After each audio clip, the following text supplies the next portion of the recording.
pilit mong inilalagay sa utak ng tao si Sara Duterte, no?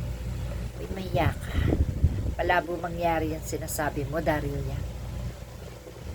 Kahit kailan, ang taong may isip, hindi nyo mapapaniwala sa inyong mga pinagsasabi kasi ang tao may mata, no? Kahit hindi yan kumibo, kahit di yan magsalita, umiiral sa kanila yung mata, yung pandinig at yung utak, no? Ikaw, pinaiiral mo, puro bunganga, puro kasinungalingan. Pati sa paggagawa ng pelikula, akala mo, alam na alam mo yung mga istorya. Kailan ka lang ba? Ha? Wala kang binatbat doon sa mga matatandang direktor na talaga naman pumapatok sa takilya ang ginagawang pelikula. Ayan o, gawan mo ng pelikula. Si Sara Liu ang starring mo. Hanapan mo ng leading man. Si ano magandang leading man yan? Si Bato. Nag-iihi sa pantalon. Yun namang amo mo. Gugurgurin kita. Ang sarap pilipitin. Ayan. Diba? Ganun lang yun eh. Isang iyakin na nag-iihi. Katapos, ang leading lady niya, isang baliw. Okay na okay yun.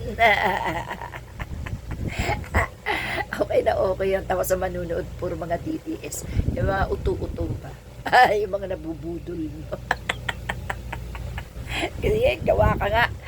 Sige nga, gumawa ka kung manunood yung mga inaano nyo, yung mga kinakalaban nyo. Sige nga, kayo na lang. Para malaman natin kung ilan na lang ang DDS na natitira.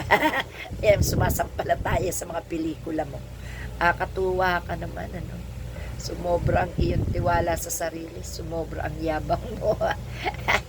Diyos ko, ewan ko, pag naging presidente ba yan si Sara Liu? Ano bang pwesto ibibigay sa'yo? Maya't maya mo kukunan ng picture. Maya't maya mo gagawa ng pelikula. At ano yung mga title ng pelikula mo? Ang matapang na duwag. Ang lustador. At kawatan. No? Yun. Yun ang mga title, ano?